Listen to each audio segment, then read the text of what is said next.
Really want to kind of take on the challenge of using as much of the product as possible, utilizing it in as many ways as possible. Right, Chris is originally from Hawaii, born and married to Thai immigrant, and he had basically his background is Southeast Asian and Hawaiian regional cuisine. He moved to Portland a few years ago, and then back and forth with Hawaii. And then recently he been doing several work with the actual OSU Innovation Center in Portland. And so he is recently named as the most innovative company in 2016 by Fast Growing Company. So he is not quite local, but from Portland. And I'm looking forward to Chris' presentation today. All right, Chris. Jay, thank you. My name is Chris Bailey. Thank you so much for having me. Like Dr. Park mentioned, I'm originally from Hawaii, but currently reside and work in Portland. So actually growing up in Hawaii, surimi is actually a fairly common thing in a lot of supermarkets and specialty shops and Asian supermarkets. It's something that I enjoyed for many dinners growing up, and it was something I was always incorporated with rice. That became kind of the starting point in the conceptualization of this dish. I think fish and rice go beautifully together. There's a long tradition of rice dishes in Hawaii, and I was kind of sorting through the memory of these dishes. I wanted to kind of bring forth a play on my mother's juk or kanji. So it's just like a thickened rice porridge. She would usually slice surimi on top, garnish it with scallions and peanuts and roasted garlic. So that was kind of the starting point. But also, I mean, you know, in kind of bringing the dishes of my past, I'm always interested in focusing on the environment of where I am presently. So it's an exciting time here in Oregon and in Portland. You know, spring is coming. There are a lot of great ingredients out there in the supermarkets and the farmers markets. So it got me inspired to utilize a lot of the bounty that you can find now in Oregon. So today, it's essentially a play on a kanji or a juk done in kind of a risotto style. We use, like I mentioned, use the surimi crab stick, use the sausage in multiple ways, trying to weave the flavor in throughout the dish. So what I did is infused a stock with the surimi crab stick and added some wine poached surimi sausage, just shaved thinly to the dish as well.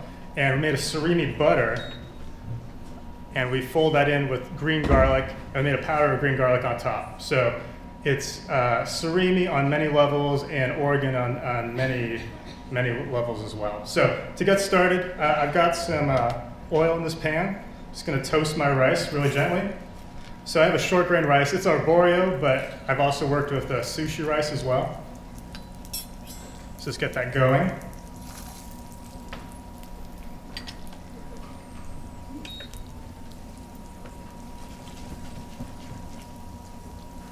Yeah, I was really interested when I learned of the surimi noodles and the surimi sausage. These are products I've never seen before. So in working with the crab stick, I also wanted to work with something I never had seen or experienced before. So that was a great challenge as well. And so I have some of this stock that has the surimi in it. Along with the surimi, there's actually some katsuobushi, so some dried fish flake in there for more umami. So you got the toasted rice, I'm adding the stock, and what I'm doing is kind of building up like a risotto, just gently agitating the rice to get the starches out, make it creamier.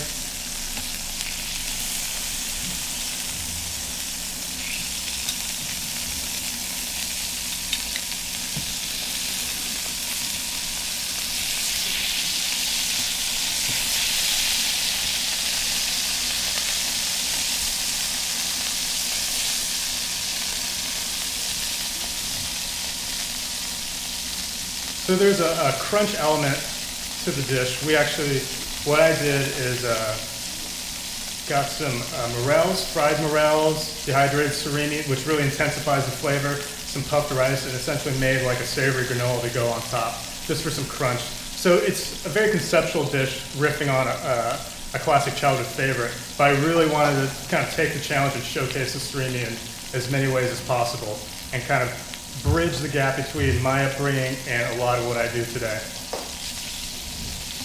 So what's going to happen, I'm going to keep reducing this liquid, keep agitating the pan, and what's going to result, I'm just going to jump ahead to the magic of television. It's going to look something like this. So it gets really luscious and creamy. You get the starches out of the rice, kind of coats itself in its own sauce. And what I did, I sauteed some pea tops, some young pea tendrils from the farmer's market in Portland, and then folded in. What we did, I made a butter from cream, just whipped it up real fast, and added some finely cut surimi and then some sweated green garlic, just for some added sweetness and some earthiness. Fold that in to finish, mount the rice, and then it's done. So I'm just going to jump ahead to the plating here.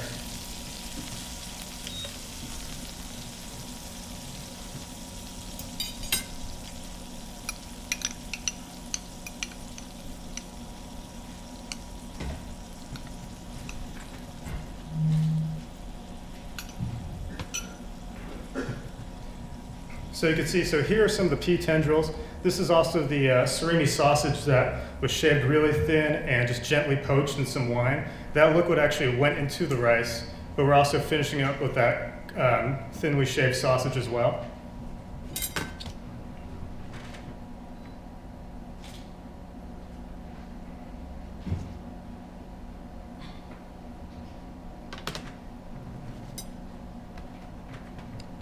Green garlic powder. So the same green garlic that we took to add into that butter, we dehydrated some of it, and we just sprinkle it over the surimi risotto.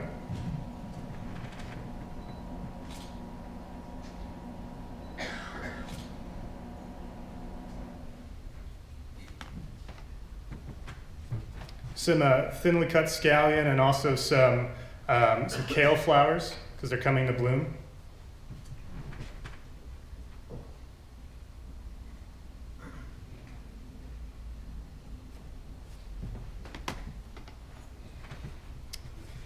And here's that kind of savory granola with the dehydrated surimi. There's that added crunch and a little bit like hint of sweetness, and that comes from the dehydration process. It just really intensifies it.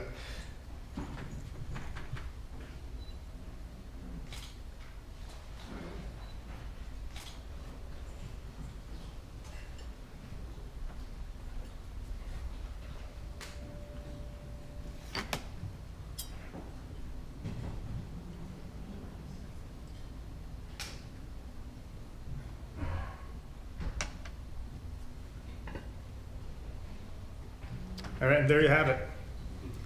All right. Cream surimi rice.